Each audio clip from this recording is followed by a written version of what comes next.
할렐루야. 우리 옆에 분 오고 인사하겠습니다. 잘 오셨습니다. 은혜 받으십시오. 잘 오셨습니다. 오늘은 영향력이라고 하는 말씀을 이번 주와 다음 주에 걸쳐서 말씀을 전하도록 하겠습니다.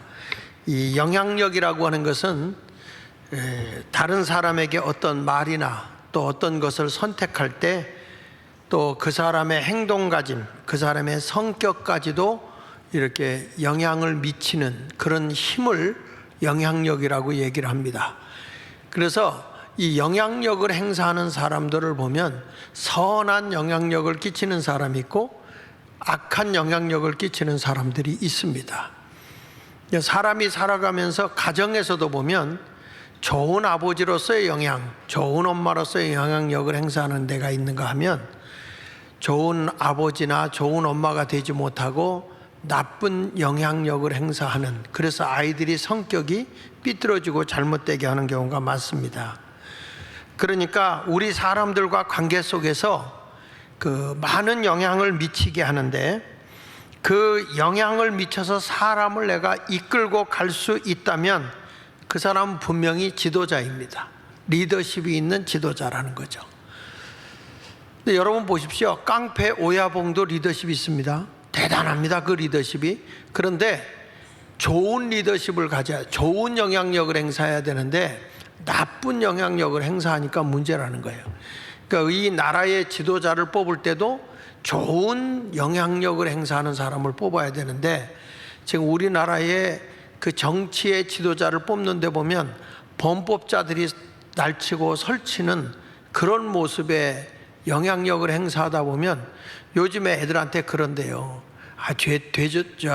공부 안 해도 괜찮고 죄져도 괜찮고 못된 짓 해도 괜찮다. 나중에 국회의원만 되라. 이런 얘기를 한다는 거예요. 이게 얼마나 아이들에게 나쁜 영향을 미치고 있는지, 이런 것들을 우리가 깨닫게 되는 것입니다. 그래서 나는 여러분들에게 오늘 이 요셉이 일생을 살아오면서 미친 영향력, 그것에 대해서 한번 오늘 살펴보면서 함께 은혜를 받도록 하겠습니다. 첫 번째로 영향력 있는 사람은요, 오늘 성경에 보니까 이 샘 곁에 무성한 가지다, 이렇게 표현을 하고 있습니다.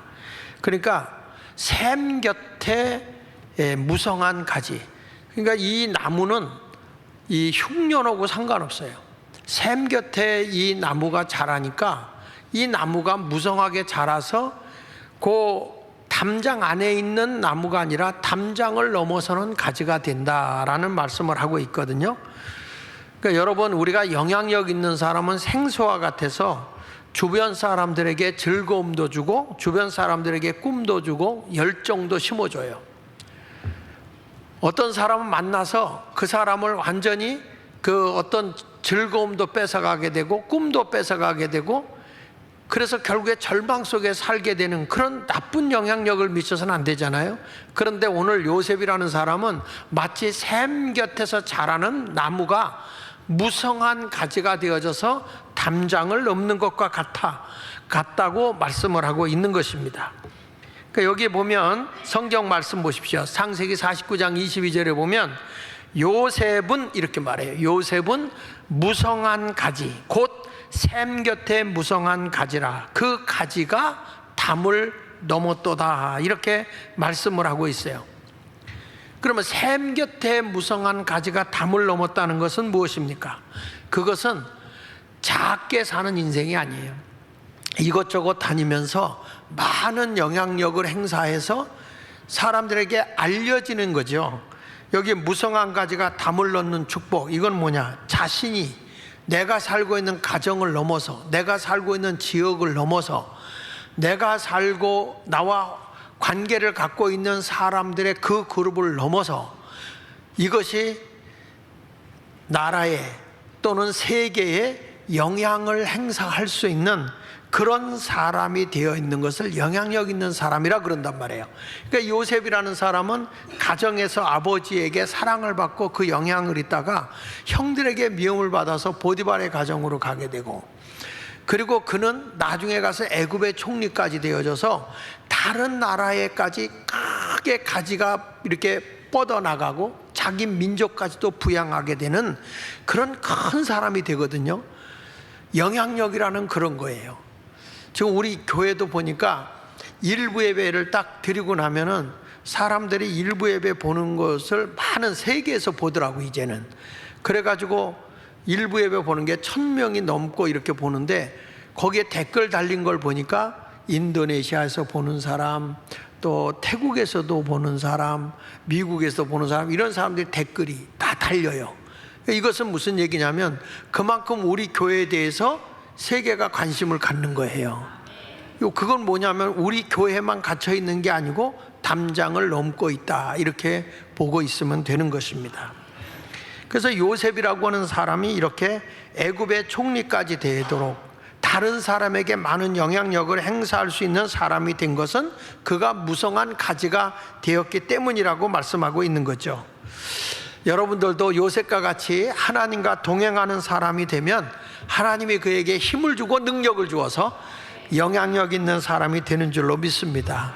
교회는요, 영적인 샘터예요.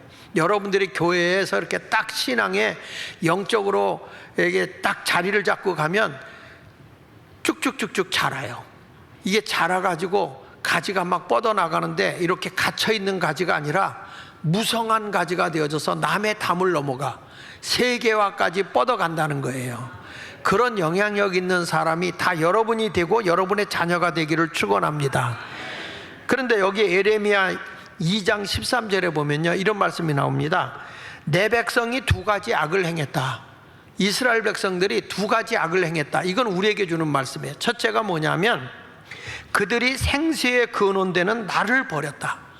하나님이 생수의 근원이라는 거예요. 근데 사람들이 하나님을 버렸다는 거예요. 이런 사람은 계속 환난과 역경과 고난 속에 살게 되는 거예요. 우리 교인이 이제 김밥집을 차는데 이게 목사님 그 사모님이세요. 근데 이분이 이제 이렇게 어려우니까 조그만 김밥집을 하나 차렸거든. 근데 내가 먹어봐도 김밥이 다른 데하고 달라. 자재를 아끼지 않고 이렇게 맛있게 하고 아주 맛있게 하더라고, 김밥이. 근데 이 김밥이 얼마나 잘 팔리는지, 사람들이 제일 민감한 게 입맛인 것 같아, 입맛. 얼마나 잘 팔리는데 이게 이제 유튜브까지 알려져 가지고 유튜브를 보고 전국에서 주문이 들어온다네. 그래서 시작한 지 얼마 안 됐는데 종업원도 뒀어요, 목사님. 그러면서 막 자랑을 하는 거야. 여러분, 김밥도 담장을 넘었어.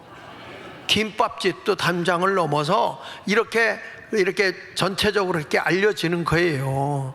사람이라는 것은 모든 것도 마찬가지야. 이렇게 하나님이 나와 함께 해줘야 되는데, 여기 보세요. 생수의 근원이 되는 하나님을 버리니까 그건 말라질 수밖에 없잖아요. 여러분의 삶은 점점 흥황하고 있습니까? 말라지고 있습니까? 말라지는 이유는 생수의 근원 되신 하나님을 버렸기 때문인 거예요. 그 다음에 또 하나는 뭐라고 그랬냐면 스스로 웅덩이를 판 것인데, 내가 뭔가 여기다 기반을 쌓고 여기다 뭔가를 많이 집어넣어야 되겠다. 그래서 내가 뭔가를 이렇게 솟아나게 해야지 그 웅덩이를 팠다는 거야. 내가 내 노력으로 무엇인가를 내가 이루어내야지. 그리고 웅덩이를 팠는데 성경은 이렇게 말해요. 그것은 그 물을 가두지 못할 터진 웅덩이다. 너희들이 아무리 애를 쓰고 또 노력하고 애를 써서 뭔가를 쌓아놓으려고 해도 하나님이 터뜨려 놨기 때문에 너희들의 수고가 헛되다, 이런 얘기예요. 여러분, 우리 인생은요, 하나님 앞에 늘 관심을 두고 생활해야 돼요. 제 아내가 며칠 동안 한 2주, 3주 가까이를 그렇게 기침을 하고 감기가 낫질 않아요. 병원에 가서 주사를 맞아도 안 낫고, 그 주사를 그렇게 맞고 뭐 약을 먹고 그래도 기침을 계속 하는 거예요. 제 아내에게 제가 이런 얘기를 했어요. 이제 내 앞에서 약을 먹길래 이런 얘기 했어요. 여보, 기도하고 먹어. 모든 것은 하나님이, 이 약은 의사가 내 병 고치는 게 아니라고, 하나님이 나를 함께 해줘야 돼. 그랬더니 그러니까 그냥 습관적으로 먹은 거예요. 기도 안 하고. 여러분, 내가 하루하루 아침에 일어날 때 제가 제 아내를 흉보는 게 아니야. 그게 여러분이니까. 그냥 기도 안 하고 작은 것이라도 감사합니다. 하나님 함께 하십니다. 주님, 이게 내 몸에 들어가서 이 음식이 소화될 때 내 몸의 모든 병균을 없애버리게 하시고 내 약한 부분이 강해지게 해주시고, 이렇게 밥을 먹더라도 음식이 들어가서 소화될 때 나의 건강이 되게 해달라고 하나님 앞에 기도하면, 성경은 이렇게 말해요. 내가 무슨 독을 마셔도 해를 입지 않는다. 이게 성경이잖아요. 그리고 귀한 걸 먹으면서 이게 귀한 음식이 내 몸에 들어가서 나에게 건강을 주십시오. 하나님 나를 지켜주십시오. 이렇게 기도하란 말이죠. 그러면 하나님은 여러분에게 뭐가 된다고 그러냐면 생수의 근원이다. 그래서 생수의 근원. 그래서 우리 하나님과 함께하는 사람이 되면 여러분들은 담장을 넘어 다른 사람에게 좋은 영향력을 미치는 그런 사람이 될 줄로 믿습니다. 자, 요셉이라는 사람을 봅시다. 이제 요셉이라는 사람이 좀 별나요. 하나님과 함께하고 하나님을 사랑해. 그러니까 노는 것도 좀 달라요. 우리 교회도 애들을 보면요, 믿음 안에서 잘 자라는 애들은 노는 것도 다르고 말하는 것도 다르고 생각하는 것도 다르고 다 달라. 애들이 행동하는 게 달라요. 우리 이제 조전혁 전도사님은요, 다 교회 오잖아. 오면은 꼭 교회 정문 앞에서 딱 서서 기도하고 들어옵니다. 이분은 오늘도 좀 늦은 것 같아 내가 보기에. 그러면 서둘러서 들어와야 될 거 아니야? 그냥 꼭 서서 보라는 듯이 한참 기도해요. 이게 삶이 그래, 삶이. 근데 평상시에도 내가 이렇게 멀리서 보면 꼭 들어올 때, 교회 들어올 때 그냥 들어오지 않아. 하나님이 함께 하도록 기도하고 들어오더라고요. 근데 이 요셉이라는 사람이 어려서부터 가정에서도 보니까 아버지가 보기에 이게 싹 씹었어. 달라. 떡잎부터가 다른 거예요. 그래서 아버지가 사랑을 했거든. 그때 형들이 아버지의 사랑을 너무 독차지하다 싶으니까 미워하는 거야. 여러분, 우리가요, 사람들이 나에게 상처를 주고 힘들게 할 때가 있잖아요. 근데 그런 거에 대해서 원망하거나 불평하지 마라. 하나님께 맡기고 기도하시라고요. 왜? 그것이 하나님이 원하는 길이기 때문에 그런 겁니다. 그래서 요셉이 형들에게 미움을 받아서 팔려가죠. 그 가정에 아버지의 사랑받는 자리에서 팔려가는 거예요. 이게 뭐냐면 하나님은 지금 여기에서 담장을 넘게 하는 거예요. 너 이 사람이 그냥 아버지 밑에 있으면 평생 뭐가 되느냐? 아무것도 안 돼. 그냥 목동밖에 안 돼. 목동밖에요. 근데 하나님은 이 사람을 지금 큰 가지로, 지금 큰 나무로 지금 키우고 있거든요. 그래서 미움을 받아서 형들에게 보디발의 가정에 노예로 팔려갑니다. 얼마나 고생했겠어요, 노예로. 그런데 그가 이상해요. 기도하면서 일을 하니까 요셉이 손만 대는 밭은 농사가 달라. 아이, 목사님 그럴 리가 있겠냐고. 제가요, 강화에 가서 부흥회를 할 때, 오래전이죠. 강화에 가서 여기 그 집회를 하면서, 여러분, 똑같은 논이라도 하나님이 기도하면 거기서 30배, 60배, 100배가 나오는 거라고. 똑같은 농지인데 다르다고. 그런데요, 거기에 권사님 한 분이, 남자분이 이런 얘기를 하는 거예요. 목사님, 제가요, 세 자녀를 키우는데 학비 대기가 어려워요. 농사 짓는 내가. 근데 지금 우리나라에 이상기온이 와가지고 쌀 농사가 이게 안 된다는 거야. 다 이게 알이 들지 않고 쌀이 알이 된다는 거야. 그러면 이번 농사는 망했다는 거야. 그래서 자기는 새벽 기도 끝나면 항상 논에 가서 기도를 한다는 거야. 하나님, 나는 이것밖에 없어요. 애들 뭘로 키워요? 하나님이 모든 걸 주관하시잖아요. 여기에 농사 잘 되게 해주세요. 그렇게 기도를 했답니다. 그런데 수확철이 돼서 보니까 그 다른 데 농사 짓는 사람은 전부 다 강화에 그 쌀이 전부 다 이게 제대로 들지 않고 쌀이 된 거야. 이게 그러니까 헐값이지, 헐값. 근데 이 권사님 쌀은 알이 더 팅팅하게 굵은 쌀이 들어앉은 거야. 이게 그래가지고 쌀값이 더 비싸졌는데 자기 쌀은 이렇게 해가지고 하나님이 복을 더 줬다고. 남이 안 될 때 하나님은 하게 해 주셨다고. 여러분, 이삭도 그렇잖아. 비가 안 와서 흉년든 때 이삭에게만 하나님이 복을 주잖아요. 100배나 복을 주잖아. 100배. 남이 안 될 때 하나님이 되게 하는 거예요. 그러니까 요셉도 똑같이 보디발의 가정에서 같은 종들로 같이 이러는데 요셉이 손댄 것은 만사형통이야. 잘 되는 거야. 그래서 주인이 요셉은 좀 다르다.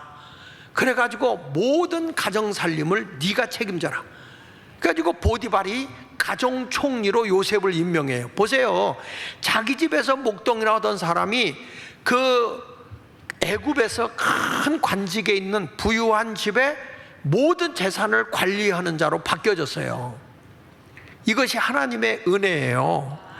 그런데 요셉이 17살에 그렇게 팔려가서 27살이 됐을 때, 와, 그가 얼마나 멋있는지. 아름다운 살색, 요동치는 맥박, 들끓는 피, 울끈불끈 근육, 백가죽은 왕 탁 써가지고 하니까 바람기가 있는 보디발의 아내가 요셉만 보면 눈이 환장하는 거야. 그 요셉만 보면 괜히 치마도 올렸다 내렸다 하면서 요셉 하면서 먹을 것도 주고 유혹을 합니다.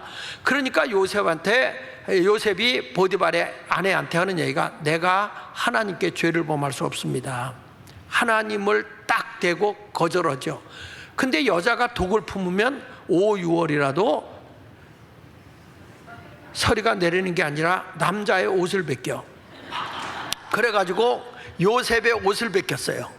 그 당시에는 중동 옷이라는 게 월남치마 같이 그냥 이렇게 하나 껍데기만 걸치고 있는 거라고. 그거 벗기니까 겉옷이 속옷이고 속옷이 겉옷이야. 그 요셉이 저놈이 나를 간통하려고 했다고 누명을 뒤집어 씌워서 감옥에 가게 되는 거죠. 이제 성공해서 살만했는데 더 안 좋은 곳으로 가는 거예요. 여러분, 그래도 요셉은 누가 함께하고 계세요? 그러기 때문에 지금 많은 흉년이 오고 내게 어려움이 와도 이 뿌리가 샘 곁에 자란 무성한 가지이기 때문에 절대 우리가 오그라지는 게 아니라 점점 커지는 거예요. 점점 커지는 거예요. 이게 하나님의 역사인 거예요. 그 요셉이 감옥에 갔죠. 근데 감옥에 가서 일을 하는데 간수장이가 보니까 요셉은 너무 정직하고 사람을 사랑할 줄 알고 남의 아픔을 자기 아픔으로 누리고 너무 잘하는 거야. 그래서 요셉에게 맡긴 일은 간수장이가 돌아보지 않았어요.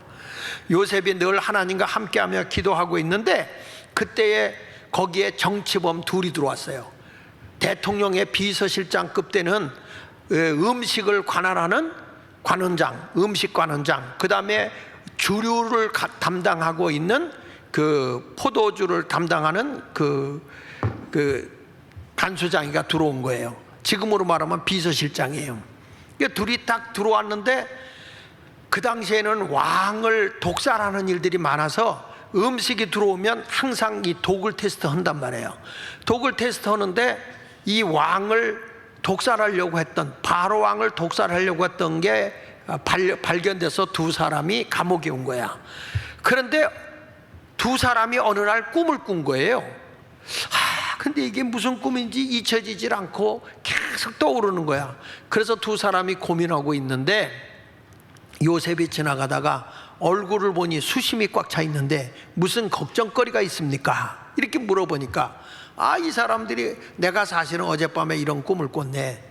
그냥 떡 광주리 3개를 이고 가는데 새들이 와서 위에 있는 떡 광주리에 그 떡을 물고 먹더라. 이게 무슨 꿈인지 모르겠더라. 나는 포도나무에서 이 음료를 담당하는 사람이 말이야. 포도가 딱 나오는데 포도나무에 새송이가 나오고 말이야. 그러더니 이게 그냥 잘 짜서 내가 대접을 해가지고 다시 왕께 드렸는데 이게 무슨 꿈인지 모르겠다. 그때 술 맡은 관원장하고 이제 이 떡 굽는 관원장에 대해서 그 꿈을 해석을 해주는데 요셉이 이런 얘기인 거예요. 하나님께서 당신들의 꿈을 통해서 알려준 건데 왕을 독살하려고 했던 것이 떡 굽는 관원장, 당신은 발각이 돼서 사흘 후에 당신은 죽을 것이고 새들이 와서 당신의 시체를 파먹을 거요. 그걸 보여준 거요. 그리고 당신이 왕에게 다시 그 즙을 짜서 음료수를 대접했다는 말은 세 가지가 나왔다고 하는 것은 3일 후에 당신은 무죄가 인정받아서 다시 복직하게 될 것입니다. 이 꿈을 해석해 준 거야. 그 꿈을 해석해 준 다음에 요셉이 이런 말합니다. 관원장님, 당신이 이제 다시 무죄가 되어져서 복직이 되거든. 나도 억울하게 지금 감옥에 와 있거든요. 사실은 내가 간통한 게 아니거든요. 그런데 간통하고 뭐 이렇게 해가지고 2차 저차 기차 열차 KTX 때문에 내가 여기 와게 됐으니 왕에게 복직하면 왕한테 잘 말씀해서 나도 좀 여기서 나가게 해 주십시오 라고 사정을 한 거예요. 그러나 여러분, 한 사람의 간통죄로 왔다고 하는 이 보잘것없는 사람을 왕한테 얘기하겠습니까? 그래서 우리는 구차하게 사람에게 구걸할 필요 없다. 하나님이 내 인생을 주관하면 다 일어날 수 있다. 이렇게 영향을 받는 사람이 돼야 된다는 거예요. 그래가지고 요셉이라는 사람이 아무리 기다려도 그게 안 오죠. 그러던 어느 날 바로왕이 꿈을 꾼 거예요. 바로왕이 꿈을 꿨는데 보세요. 요셉이라는 사람이 점점 나무가 커지고 있어요. 정치인들까지 만나서 커진 거예요. 그리고 나서 바로왕이 하루는 꿈을 꾼 거야. 꿈을 꿨는데 나일강변 앞에 아주 밭이 푸르청청한 밭이 나오더니 거기서 살찐 7암소가 풀을 뜯어먹는 거야. 아주 풀을 맛있게 먹는 거예요. 그러다가 조금 있다가 바짝 마른 7암소가 나와서는 살찐 7암소를 잡아먹는 거예요. 와, 식은땀이 줄줄 나는 거예요. 세상에 어떻게 소가 소를 잡아먹지? 이런 꿈이 어떻게 꿔지는 거야? 그러다가 또 이제 일어나서 땀을 닦고 있다가, 성경엔 땀을 닦았다는 얘기가 안 나와요. 근데 그러다가 일어나서 다시 잠이 들었는데 또 꿈을 꿨는데, 아니 거기서 충실한 벼이삭 같은 게 쭉 7개가 나오더니 다시 밑에서 쭉정이 벼이삭 7이 나와서 충실한 벼이삭을 삼켜 먹는 거야. 7개를. 와, 근데 그 삼키는 것이 험악하고 무시무시해. 그 잠도 안 들어. 그래서 이게 무슨 꿈인가? 박수무당들을 불러다 놨고 이 꿈을 해석해봐라 가지고 막 신내림에 구슬하면서 당당당당 대제 내 거냐? 아니다, 내 거다. 정성이 부족하여 시래떡이 서럽구나 시시시시 하면서 막 푸닥거리를 하면서 이게 무슨 꿈인고? 그랬더니 모르겠다 이렇게 되는 거예요. 몰라, 전혀 몰라. 그때에 누가 왕의 고민하는 걸 보고 이 술 맡은 관원장이, 왕이요, 사실은 말이야 내가 감옥에 있을 때 요셉이라는 사람이 있습니다. 그 사람은 억울하게 지금 감옥에 간통죄로 들어왔는데 아주 용합니다. 꿈을 그대로 해석했는데 그 꿈 해석한 대로 됐습니다. 이런 사람 없습니다. 그랬더니 빨리 요셉을 데려와라. 그 요셉한테 데려와서 내가 이런 꿈을 꿨는데 이게 무슨 꿈인고? 딱 듣자마자 하는 얘기예요. 왕이요, 그 두 꿈은 같은 꿈인데 하나님이 확실하게 하기 위해서 2번을 꾸게 한 것입니다. 살찐 7암소가 풀을 뜯어먹고 있는 것과 충실한 벼이삭 7이 나온 것은, 그것은 앞으로 이 애굽이라는 나라에 7년 동안 대풍년이 될 것을 하나님이 보여준 것입니다. 그런데 바짝 마른 7암소가 와서 살찐 암소를 삼켜버리고 또 쭉정이 벼이삭이 나와서 7개를 삼켜버린 것은 뭘 의미하느냐? 그것은 바로 7년 흉년이 7년 풍년의 것을 다 삼켜버릴 것을 보여준 것입니다. 그러니 지혜롭고 명철한 자, 명철하다는 말은 판단력과 실천력을 갖춘 자를 명철한 자라고 그래요. 명철한 자를 택하여 그가 풍년 들었을 때 무조건 양식의 20%씩을 국가가 저축하여 7년 흉년을 대비하는 것이 상책인 줄 아뢰오. 이야, 이 꿈을 해석을 하는데 바로왕의 가슴이 뭉클, 코끝이 찡, 눈물이 핑 도는 거야. 뭐라고요? 가슴이? 내가 언제 가슴이 찡 그랬어? 이래서 2단이 나온다니까. 가슴이 뭉클 그랬지 내가 언제 가슴이 찡 그랬어? 가슴이 뭉클, 그치? 코끝이, 맞아, 거기서 찡해야 되는 거야. 코끝이 찡, 눈물이 핑 돈 거예요. 그러면서 바로왕이 은혜를 받아 그 꿈 해석하면서, 그러니까 바로왕이 이러니까, 요셉아, 여기서 너같이 지혜로운 자가 없어. 그러니 내가 너보다 높은 것은 이 왕의 보좌뿐이야. 그러니 내가 이 나라의 살림을 다 맡는 애굽의 총리가 되거라. 여러분, 졸지에 애굽의 총리가 된 게 요셉이에요.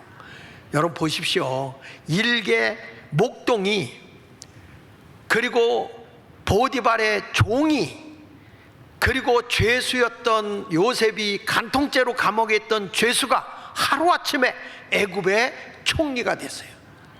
나는 그때 억울한 누명을 씌워준 그 여자는 어떻게 됐을까? 그게 궁금한데 성경에는 안 나와. 그 다음에 천국에 가서 내가 한번 좀 물어보려고 그래요. 근데 여하튼 요셉이라는 사람이 애굽의 총리가 돼서 그 물질을 그대로 7년 동안 막 사람들이 막 야단하는 거야. 왜 이렇게 세금을 많이 걷느냐, 이제 창고에 쌓을 것이 없는데 왜 난리를 저렇게 많이 걷어갔냐, 별짓을 다 해도 눈 하나 깜짝하지 않아요. 그리고 7년이 지난 후에 양식을 그냥 공짜로 주지 않아. 팔았어. 아, 우리가 없습니다. 그럼 농토를 팔아. 농토도 팔았어. 가축도 가져와. 국가가 다 관리하고, 그리고 세계의 돈을 다 가지고 와서, 성경에는 안 나오지만 에집트에서 그 지역에 역사적으로 뭘 했냐면 화폐 개혁을 합니다. 지금은 달러가 세계화 돈이 되지만 그 당시에는 애굽의 세계 경제를 휘어잡은 거예요. 애굽이 지금의 에집트죠.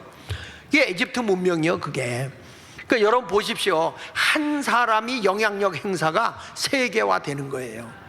나는 오늘 오신 여러분들이 하나님의 은혜를 받고 이런 영향력 있는 사람이 되시기를 예수 이름으로 축원합니다. 보세요. 요셉이라는 사람 무성한 가지가 돼서 담을 넘잖아. 여기에 머물러서 우리는 여기에서 그냥 아기자기 이것도 그것도 하는데 담장을 넘어가는 거예요. 세계를 넘어가는 거예요. 이런 모습이 돼야 될 줄로 믿습니다. 그래서 여기 창세기 39장 2절로 3절에 보니까 여호와께서 요셉과 함께 하심으로 그가 형통한 자가 됐다 그랬잖아요. 여러분도 하나님과 함께하면 하는 일마다 만사가 다 형통해요. 할렐루야. 형통이라는 게 뭔지 아세요? 우리나라 사람들 뒤로 자빠져도 뭐라고 그러죠? 코각. 이거는 안 된다. 불통이요. 아니, 뒤로 자빠졌는데 왜 코가 깨집니까? 그건 옛날에 신발이 없어서 일본 사람들의 그 게다짝 신고 다닐 때 뒤로 넘어졌는데 다리가 올라가면서 게다짝이 붕 떠요. 떠가지고 자빠진 사람 코를 쾅 때려요. 그러니까 코가 깨지는 거야. 뒤로 자빠졌는데 코가 깨졌다. 그래서 나온 거거든. 근데 어느 할머니가요, 새벽 기도를 하고 가다가 잔돌 있는 데서 미끄러져 가지고 뒤로 벌렁 넘어졌는데 코는 안 깨졌는데 뒤통수가 깨진 거야. 하야야야. 그래가지고 이렇게 손을 대보니까 뒤통수에 돌멩이가 베겼더래. 얼마나 세게 넘어졌는지. 그래서 이놈의 돌멩이 그렇게 뽑아갖고 보니까 세상에 다이아몬드더래. 그래서 예수 믿는 사람은요, 뒤로 자빠져도 다이아몬드가 백인데, 믿거나 말거나 하여튼. 그 요셉이라는 사람은 지금 하는 일마다 다 안 되는 것 같은데 다이아몬드가 베기는 거야. 종으로 팔려갔는데 그 집의 주인, 그 가정 총리가 되고, 억울한 누명을 쓰고 감옥에 갔는데 거기서 정치인, 술 맡은 관원장, 왕과 함께하는 비서실장급을 만나고, 그 사람과 만남을 통해서 바로왕을 만나게 되고, 바로왕을 만남으로 애굽의 총리가 되고, 이렇게 사람이 커지는 거예요. 사람의 인생은요, 만남으로부터 이루어지는 거예요. 만남으로부터. 누가 그걸 이루어주느냐? 하나님이 이루어 주신단 말이에요. 그래서 여기 보세요. 여호와께서 요셉과 함께 하심으로 그가 형통한 자가 됐다. 그래서 우리 하나님은 생수예요, 생수. 그 다음에 이런 말을 했어요. 그의 주인이 여호와께서 그와 함께 하심을 보며 또 여호와께서 그의 범사에 뭐하게 했다고요? 형통하게 했다. 여러분들이 정말 이런 형통함을 얻어서 세상 어디에 가도 좀 좋은 영향력을 행사하시기 바랍니다. 남한테 빌붙어서 빌빌대고 살지 말고요, 내가 있는 거 가지고 막 베풀면서 영향력 있는 사람이 돼야 되는 거예요. 그 영향력 있는 사람은, 여러분 혹시 성룡이라고 아세요? 성룡, 이 사람 아시죠? 이오 하고 막 이렇게 하는 사람이 있어요. 홍콩 배우죠, 배우. 근데 이 사람이 자기 재산이 얼마냐면 4천억인데 그걸 사회에다가 내놓겠다 그랬어요. 4천억을. 이건 무슨 얘기냐? 이제는 나만의 먹고 사는 게 아니라 이게 담장을 넘는 거야, 이게요. 그 뭐냐면 이 사람이 그 자식도 있는데 왜 그렇게 많은 걸 내놓냐 그랬더니 이런 말 했어요. 유산을 사회에 기부하는 이유에 대해서 내 자녀가 능력 있으면 물려줄 필요가 없다. 지가 알아서 다 산다. 능력 있으면. 그 반면에 능력이 없는데 물려주면 그를 망하게 하는 것이다. 그러니까 망하게 할 일이 없기 때문에 나는 줄 수도 없고, 능력 있으면 지가 알아서 살아가게 되는 것이고, 그래서 난 돕지 않는다 이 얘기예요.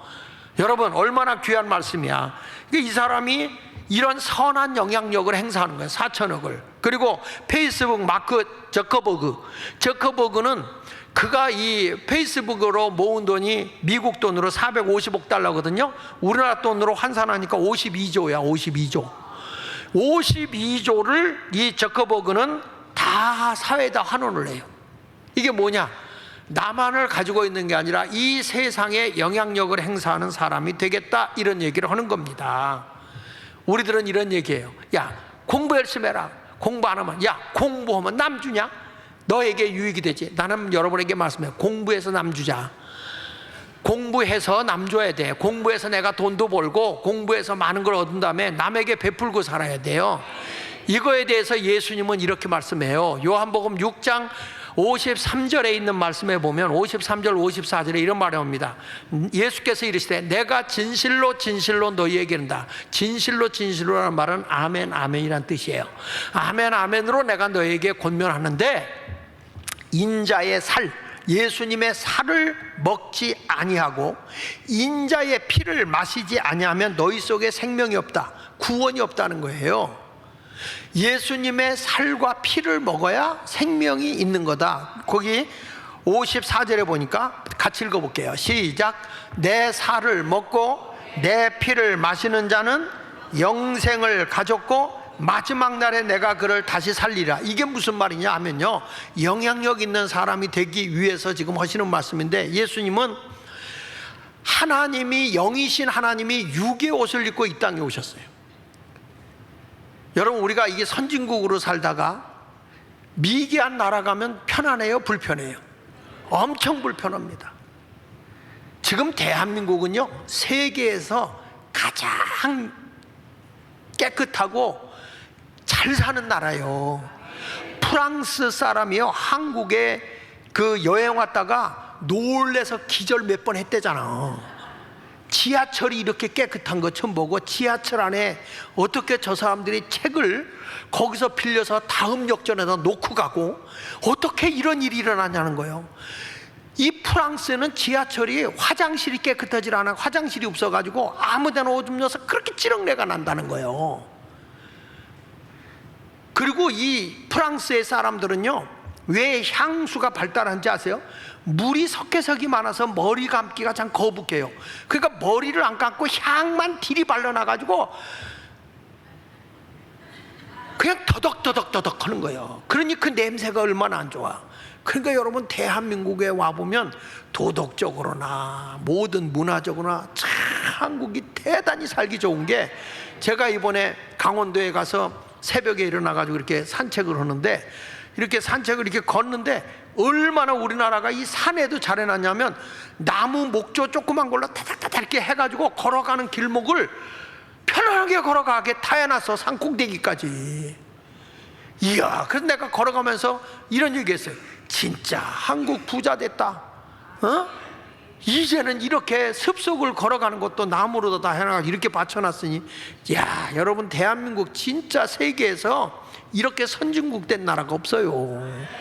대단한 나라야. 그런데 예수님이 지금 하는 얘기야. 내 살을 먹어라 말은, 내 살을 먹고 내 피를 마셔야 너에게 영생이 있다, 영원한 생명이 있고 마지막 때 다시 산다.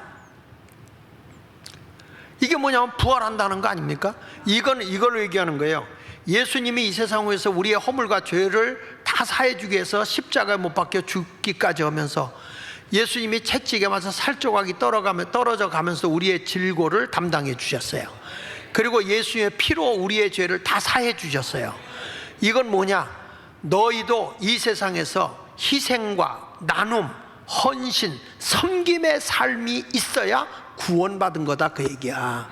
예수님의 은혜로 구원받지만 우리가 예수 믿고 구원받은 사람에게 희생이 없고 나눔이 없고 남을 위해서 헌신할 줄 모르고 섬길 줄 모른다면 그게 무슨 예수 믿는 사람이라는 거예요. 오늘도 예수님께서 제자들이 많이 따라왔거든. 예수님 막 표적을 행하고 오병이어 기적을 막 행하고 그러니까 사람들이 인산인해를 이루고 쫓아왔다고. 그랬더니 예수님이 나를 따라오려거든 십자가를 지고 나를 따르라고 그랬어요. 내 살과 내 피를 먹으라는 거야. 그랬더니 사람들이 예수님이 하는 삶을 보더니 심히 어렵도다 그러고 다 도망가 버렸어요. 다 도망갔을 때 예수님이 그 제자들 12제자를 놓고 너희도 갈래? 그래서 너희도 갈래? 그랬더니 영생의 말씀이 있어서 우리는 안 떠납니다 이렇게 얘기하잖아요.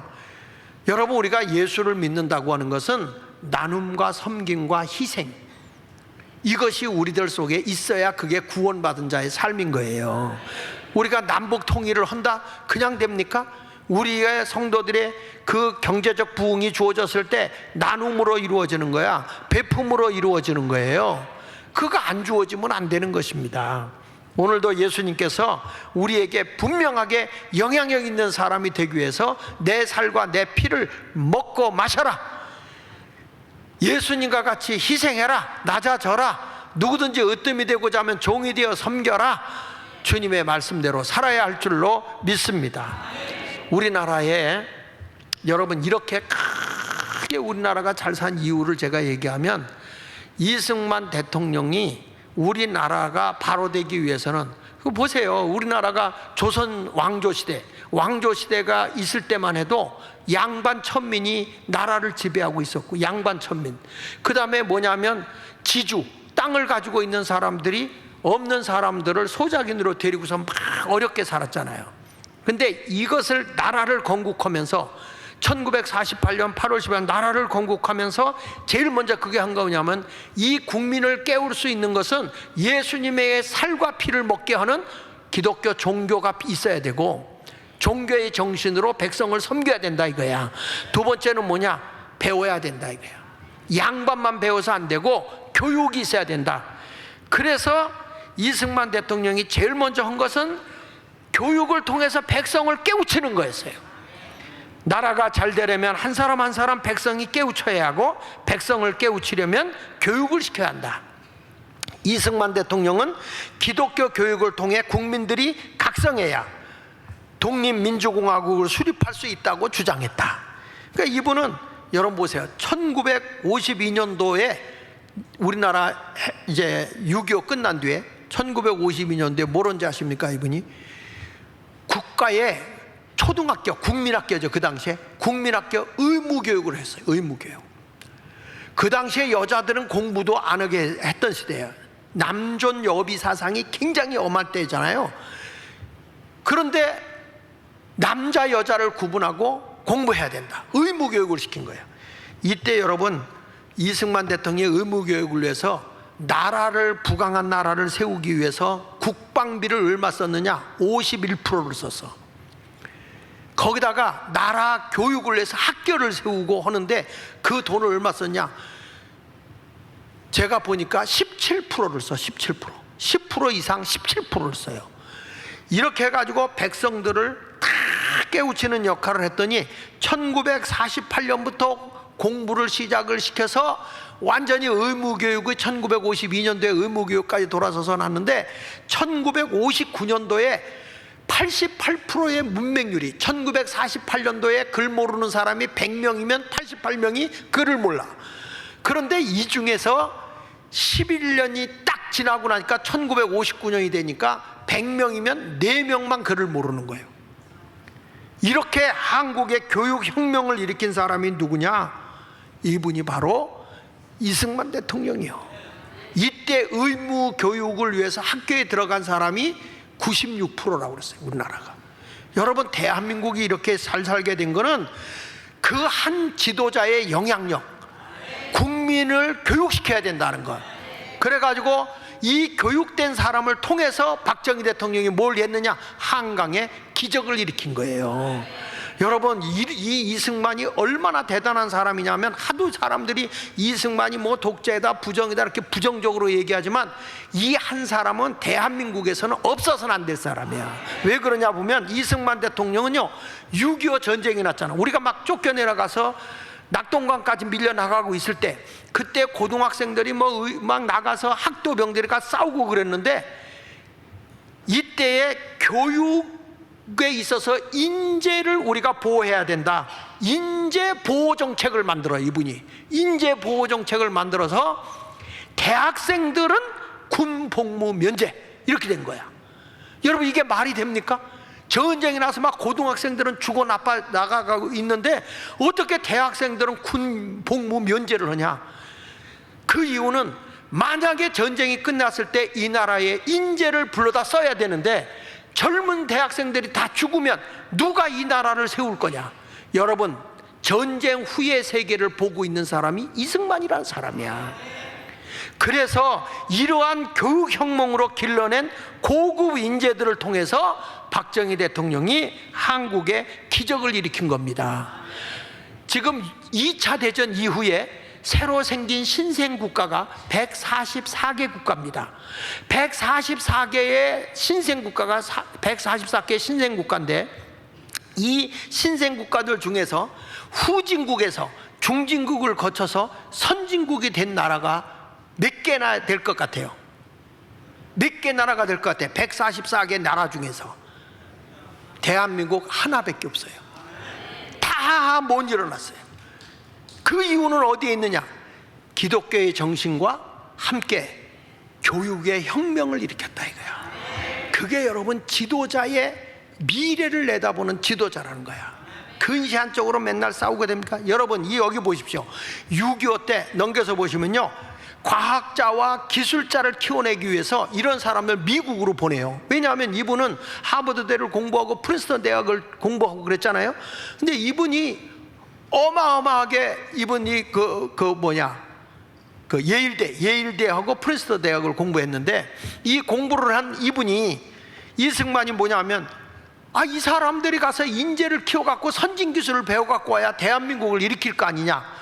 그래서 그 당시에 500명이 미국에 있을 때, 이 전쟁 중에 있는데도 여러분 2만여 명을 미국으로 유학을 보내요. 그 인재들이 한국에 와서 박정희 대통령 때 산업혁명을 일으킨 겁니다, 여러분. 이게 대한민국의 지도자야. 그럼 이런 영향력을 한 사람은, 그래서 나는 대한민국에서는 이렇게 큰 공로를 한 사람을 얘기하자 그러면은 이승만과 박정희 외에는 없는 거야.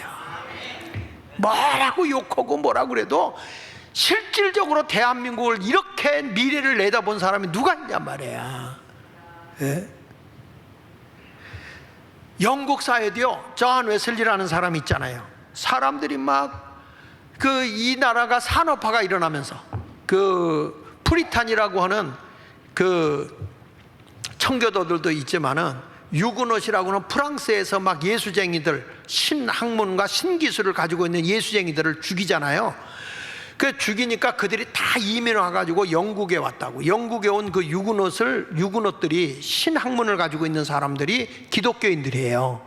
그분들이 뭘 했냐면 이 나라의 산업화 혁명을 일으켰어요. 그러다 보니까 이게 빈익빈 부익부가 막 갈라지는 거예요. 극에 달하는 거예요. 잘 사는 사람은 아주 잘 살고, 못 사는 사람은 못 살고. 왜냐하면 영국이라는 나라가 왕정 정치잖아요. 왕의 나라잖아.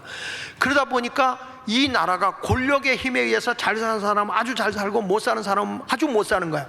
그러니까 못 사는 사람들이 술, 마약, 노름, 그리고 폐인이 되다시피 하는 거예요. 이걸 보고 있던 칼 마르크스가 앞으로 이 부르주아, 잘 사는 저 기득권층에 있는 사람들은 다 죽여버리고 혁명을 일으켜서 우리 노동자들이, 프롤레타리아라고 하는 노동자들이 혁명을 일으켜서 이 나라가 공산국가를 만들어서 모든 사람이 골고루 재산 분배해서 골고루 잘 사는 나라, 동일 노동, 동일 임금으로 동일 국가가 땅도 재산도 다 소유해서 국가가 보급해 주는 걸로 해서 공산국가를 하자, 이렇게 나온 거예요. 이때에 영국 사회에 각성운동을 일으키는 목사 둘이 나왔는데, 그 사람 한 사람이 더 하면 조지 해필드라고 하는 장로교 목사님이야. 이 조지 히필드라는 목사님이 말씀을 전하고 하면 사람들이 회개하고 막 얼마나 울고불고 하는지 막 인산이네요. 지역마다 막 집회가 열리는 거예요. 그럴 때 너무 집회가 많으니까 자기 혼자 담당할 수 없을 때 누굴 불러냐면 감리교회 장시자 요한웨슬레를 불러다가 네가 집회를 좀 해달라. 그래서 요한웨슬레하고 같이 집회를 하는데, 요한웨슬레가 보니까 회개했던 사람들이 또 얼마가 지나면 또 옛날로 돌아가고 또 옛날로 돌아가는 거예요. 그래서 이 사람들을 성화시키는 훈련을 해야 되겠다 해서 이 훈련을 시키는 것을 우리 교회에서는 밴드라고 하는 이 묶음, 밴드라는 묶음에서 품성교육을 시키는 역할을 했던 사람이 요한웨슬레예요. 그래가지고 막 부흥회를 통해서 회개시켜서 가진 자들이 없는 자에게 물질을 쓰게 하고, 배운 자들이 못 배운 자들, 탄광에서 일하는 자녀들을 돌보고 교육시키게 하고, 이런 일들을 막 시킨 거예요. 그러니까 요한웨슬레에게 하나님의 성령의 불이 임하니까 사람들이 많이 오게 되고, 거기서 회개운동이 일어나서 영국만 유일하게 혁명이 일어났는데 피해 혁명이 없어요. 복음으로 회개운동이 일어난 거예요. 그래서 웨슬리가 이런 말 했습니다. 옆에 맨 밑에 보면, 당신 자신에게 불을 붙일 때 사람들은 몰려들 것이다. 성령의 불이 내게 붙으면, 열정의 불이 내게 붙으면 사람이 몰려올 것이다. 그리고 당신이 타오르는 것을 보고 싶어 할 것이다. 내가 막 열정으로, 새로운 의욕으로, 새로운 세계로 불타오르는 것을 보고 싶어 할 것이다. 우리 대한민국도 지금 이렇게 사상적으로 혼란기가 왔을 때 교회가 다시 깨어 일어나야 돼요.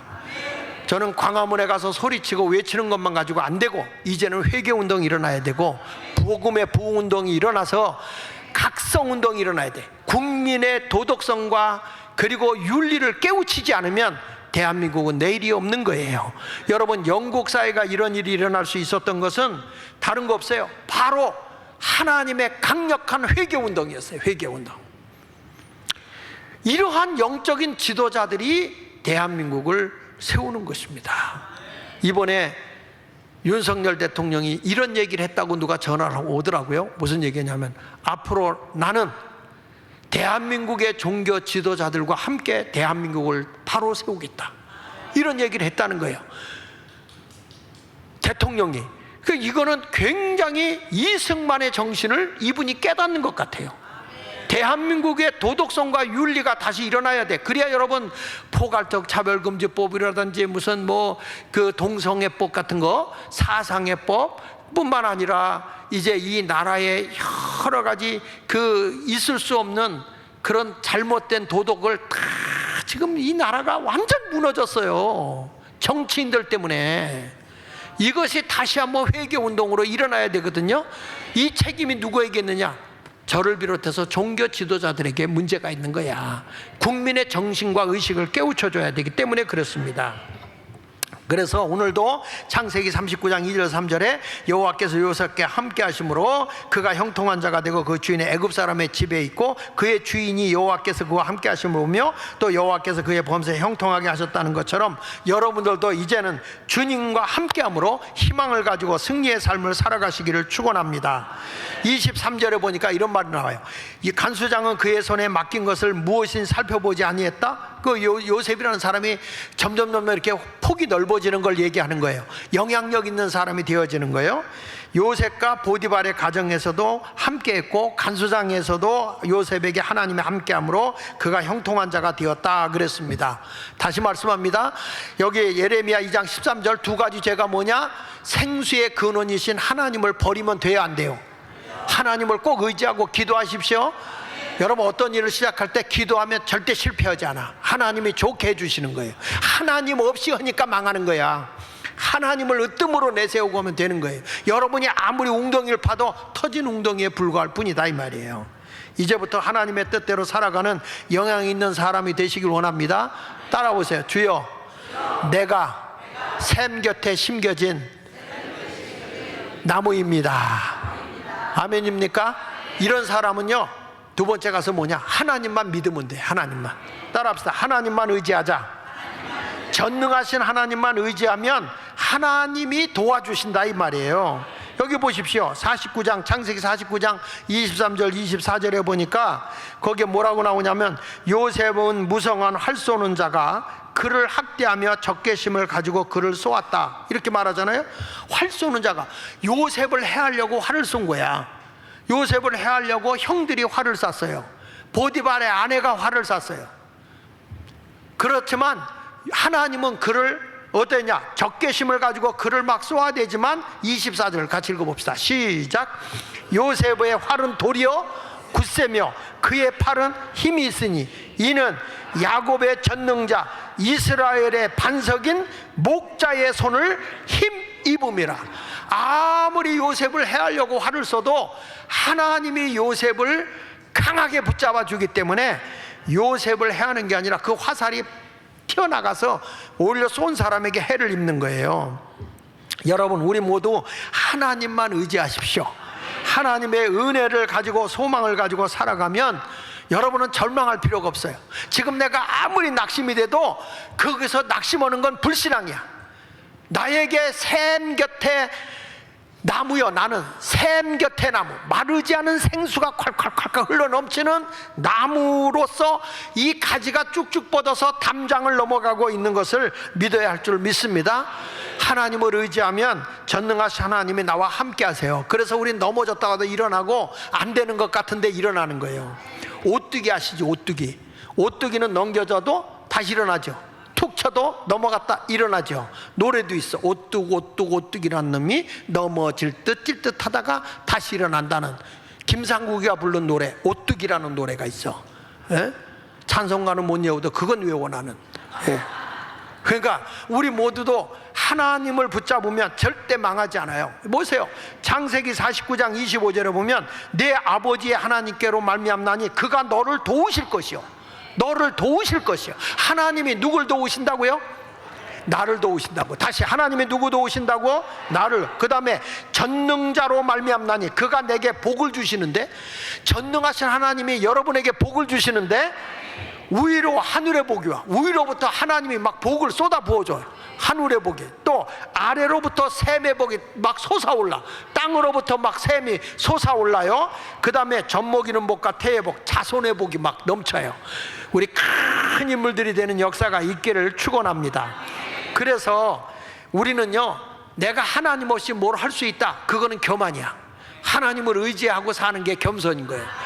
미국의 유명한 대통령 아브라함 링컨이 그런 얘기를 했어요. 자기가 어려울 때마다 그 하얀 손수건을 걸어놓고 기도를 했다는 거죠, 이분이. 근데 이 사람이 대통령을 돼서 보니까, 아니 그냥 사람들을 어떻게 흑인이라고 노예로 부려먹고 사람을 그냥 짐승같이 대하는 거야. 팔고 막 사고 죽이고 이런 걸 보니까. 그래서 천하보다 한 생명이 귀하다 해가지고 모든 사람은 피부 색깔과 상관없이, 신분고와 상관없이 하나님 앞에서 평등하다, 귀한 존재다, 그래 놓고 노예제도를 폐지했잖아요. 그러니까 남쪽에서 노예를 많이 부리고 있던 백인들이 전쟁을 일으키는 거예요. 그래가지고 남북전쟁이 일어났지만 결국에 전쟁에서 누가 승리하느냐? 아브라함 링컨이 승리한 거죠. 그렇게 전쟁하고 있는데 막 코너에 몰리고 어려움이 왔는데도 링컨은 때가 되면 기도하러 들어가서 하얀 손수건을 걸어놔요. 그러면 누구도 와서 두들겨서는 안 돼. 그냥 나라가 막 급박한데도 그렇게 기도를 해.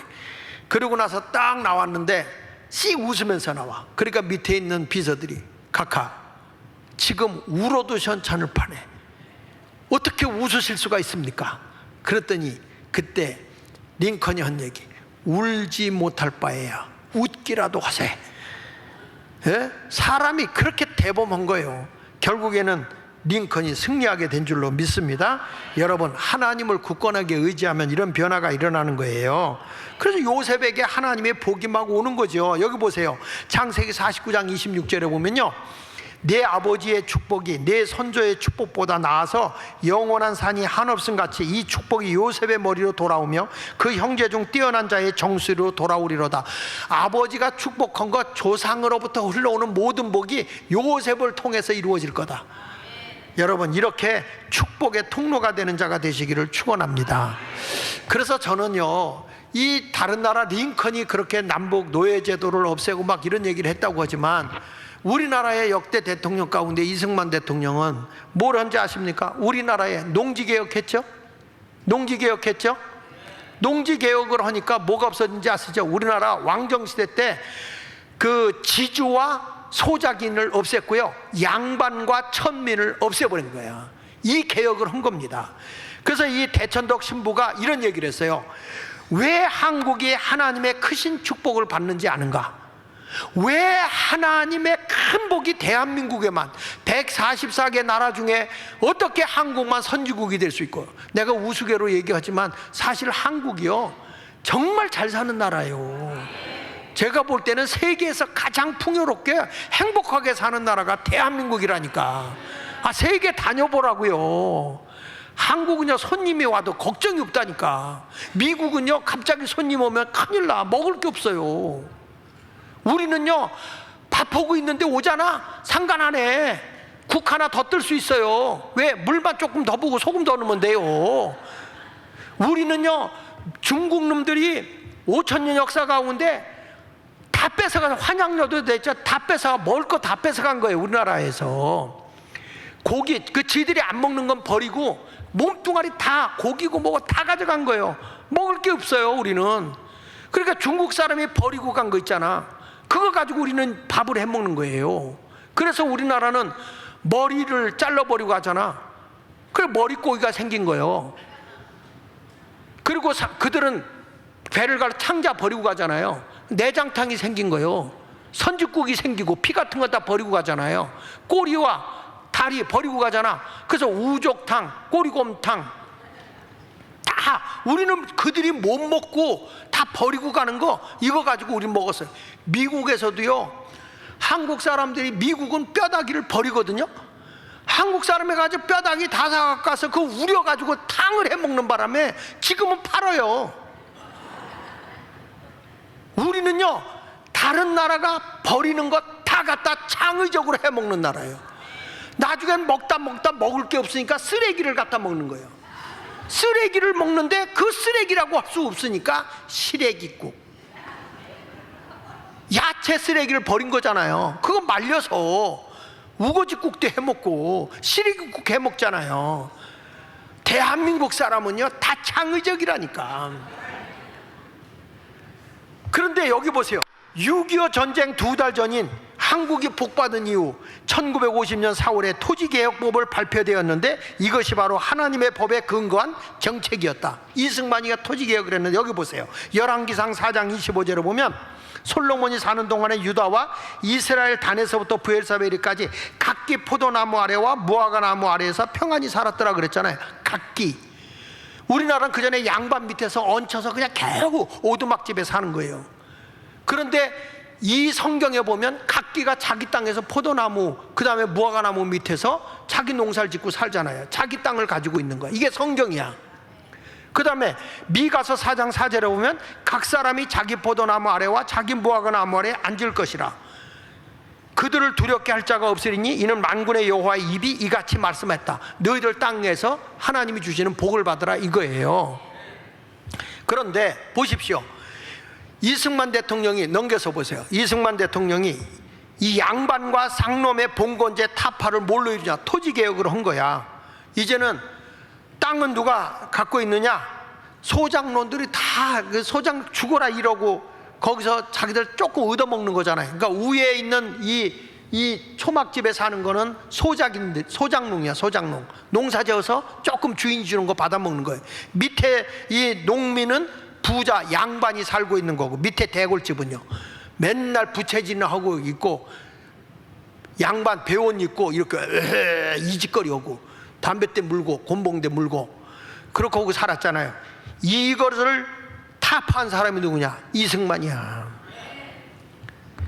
농민 토지를 했는데 어떻게 했느냐? 이렇게 했어요. 여기 보세요. 1948년도 보면 맨 위에 보면 경자유전. 경자유전이 뭐냐면 농사 짓는 사람만 농토를 소유할 수 있다. 이 법을 그때 만든 거예요. 여러분 보세요. 지금도 농지는 농민만 소유합니다. 일반인은 소유하는 거야. 그거 소유하면 불법이야. 농민만 소유. 이게 이승만 때 세우는 거예요.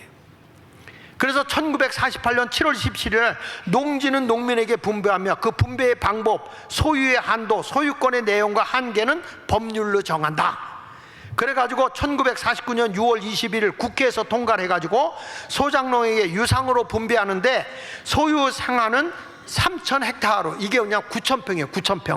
9,000평. 소작 수확량의 50%를 3년치 시 150%를 내면 네 땅이다, 이렇게 된 거예요. 무슨 얘기냐면 주인이 가지고 있는 땅을 내놓고 농사 졌잖아. 50%를 주인에게 줘. 그래서 3년이 지나면 150%간 거예요. 그러면 다 네 땅이다, 이런 식으로. 이래가지고 이게 이제 1950년 4월 달까지 농지개혁 하다가 6.25가 터져가지고 1957년 완수했거든요, 이 나라에. 여러분, 그러니까 국가의 모든 농지개혁과 신분개혁까지 한 사람이 누구냐? 그 이승만 대통령. 이렇게 국가에 큰 영향력을 행사한 이 사람이 대단한 사람 아니에요? 근데 이승만을 욕해요. 그 왜 그러냐? 저 사람들은 공산주의를 추앙하는 사람들이야. 그러니까 농토를 국가가 뺏어서 골고루 국가가 소유하고 농사지면 국가가 다 가져와서 너희들의 필요한 만큼 주겠다. 그러니까 이제 여행 가는 것도 자유로 못 가고 승인 받아야 가고 어디 마음대로 못 가는 거죠. 매여 살아야 되니까. 놀고 먹지 뭐 그냥 누가 이러려고 그러겠어요? 근데 이번에 국민의힘에서도 동등노동, 동등임금 이 짓거리 하잖아요. 지금 이재명이 하고 더불어민주당은 노골적으로 얘기하잖아요. 부자들의 재산 다 압수하겠다, 모든 재산들, 땅들 다 빼서 국가가 관리하겠다, 이렇게 나오잖아요. 지금 이런 것을 관동하겠다고 하니까 우리가 정신 차려야 되는 거예요, 교회가요. 근데 이승만 대통령이 토지개혁해서 어떻게 됐느냐? 그동안에 15%가 땅을 쥐고 있던 것을 이 농지를 92.4%가 개인이 소유한 거예요. 그러니까 6.25가 났을 때도 막 너희들 농토에서 해가지고 잘하겠다고 저 김일성이가 밀고 내려왔지만 우리 땅 우리가 지킨다고 농민들이 지켜서 우리나라가 공산화가 안 된 거잖아요. 참 하나님의 역사하심 것, 이 토지개혁은 바로 누가 했냐? 하나님의 역사하심이야. 그런데요, 역사적으로 토지개혁을 한 나라는요 대한민국밖에 없습니다. 대한민국. 그리고 예수미쟁이들이 이승만 장로가 했죠, 그렇죠? 그리고 김영삼 장로가 실명제 했잖아. 실명제. 이건 장로만 하는 것 같아. 실명제를 했는데 일본도 실명제를 못하고 있어요. 무식하면 용감한 거예요. 그냥 밀어붙이고 한 거야. 비록 IMF가 와서도 이 실명제는 잘한 거거든요. 여기 보십시다. 북한 토지 완전 몰수 국유화, 파키스탄, 필리핀 토지개혁 실패로 소수의 지주들만이 부자가 돼 있다. 그러니까 땅을 다 소수의 사람이 쥐고 있는 거야. 필리핀이나 파키스탄, 멕시코도요 3번 토지를 나눠줬거든. 근데 실패했어요. 왜 그러냐? 그들이 힘들면 도로 지주한테 팔어. 그래가지고 여기 실패했어요. 베트남은 공산화가 됐으니까 다 국가가 소유해버린 거고. 그러니까 여러분, 이렇게 성공한 나라가 어느 나라? 대한민국이야. 이렇게 위대한 지도자가 우리나라에 있었단 말이에요. 그런데 미국 같은 데는 이런 지도자들 말이야, 다 아브라함 링컨 같은 사람도 워싱턴에 가보면 그 동상 있고 쫙 그 밑에 자유를 상징하는 말이야 호수들이 있고 멋있잖아요. 안 가봐도 가봤다 그러고 고개를 끄덕거리세요. 난 직접 갔다 왔으니까. 거기 가보세요. 레이건 대통령 말이야 소련을 굴복시켰잖아. 레이건 공항도 있어요. 레이건도는 케네디 공항도 있고 다 유명한 사람들 공항이 다 있어요. 이렇게 이름을 하거든. 우리나라는 어떻게 보수 대통령들은 다 독재자 감옥 갔다 오고 다 그래. 그런데 오히려 낮은 연방제 사인하고, 내가 그거 한번 여러분 보여줄게. 사인하고 했던 이 김대중, 노무현, 그 다음에 문재인, 이 사람들은 남한 북한하고 남측 북측이라고 하자. 그래가지고 가가지고 지들끼리 합의해가지고 북측, 여러분 이 서명한 거 내가 다 받아놨어. 낮은 연방제 공산화로 가자고 한 거 그거 사인했다니까. 우리나라가 돈 갖다 주고. 그쪽만 쫓아가면 되겠어? 나는 대한민국을 이렇게 위대하게 만든 사람은요, 저는 이 이승만 대통령하고 박정희 대통령이 그 기반을 쌓아놨기 때문에 이렇게 산 거예요. 이걸 무시하면 안 돼. 이렇게 우리도 영향력 있는 사람이 되자 이거지, 지금은요. 그래서 결론으로 봅시다. 영향 있는 사람으로 살기 위해서는 담장을 넘는 나눔의 삶에다 목표를 세우자. 우리가 남북 통일이 되려면 이제 예수 믿는 사람도 물질도 많이 이제 헌신해야 돼. 북한을 도와야 돼요. 북한은 이미 제가 보기에는 붕괴됐어요. 붕괴됐어. 이번에도 북한에서 넘어온 하사 있잖아요. 우리나라 방송하는 거 있잖아. 북한에서 하는 거. 그거 듣고 넘어왔다는 거예요. 그거 보고. 담장을 넘는 성도가 되고, 교회가 담장을 넘어 사회를 책임져야 되고, 한국을 책임지고 남북 통일까지도 책임지는 그런 나라가 돼야 되겠죠? 그러기 위해서 요거, 자 마지막 결론, 요한복음 6장 56절 요 말씀만 읽고 끝내겠습니다. 자 시작. 내 살을 먹고 내 피를 마시는 자는 내 안에 거하고 나도 그의 안에 거하나니. 그렇습니다. 이제 우리도 섬김과 나눔, 희생의 삶을 통해서 살으면 주님이 내 안에, 내가 주님 안에 거하게 되는 거고요. 절대 여러분 망하지 않습니다. 주님을 위해 헌신하고서 인색하게 살지 마세요. 아시겠어요? 하나님 앞에 11조도 도둑질하지 말고, 누가 이웃을 돕시다, 선교합시다 그러면 여러분들도 좀 해. 그 꼬부친 거 있잖아, 할머니들. 그 꼬부쳐 놓은 거, 어? 내게 있는 모든, 왜 5만 원짜리가 나오고 지랄이야. 여기 1,000원짜리가 있었는데 이러면서 1,000원짜리 꺼내놓고 아낌없이 바치네. 1,000원이 뭐 아깝겠어? 내가 이거 뭣도 할 수 있는데, 그러나 내가 주님의 나라를 위해서, 어려운 이웃을 위해서 내가 이걸 베풀리라. 이렇게 베풀면 이게 바로 예수님의 살과 피를 먹는 거다 이거야. 이런 희생의 삶을 통해 하나님의 큰 복을 받고 하나님의 함께함으로 영향력을 크게 행사하는 여러분 자녀들이 다 되시기를 예수 이름으로 축원합니다.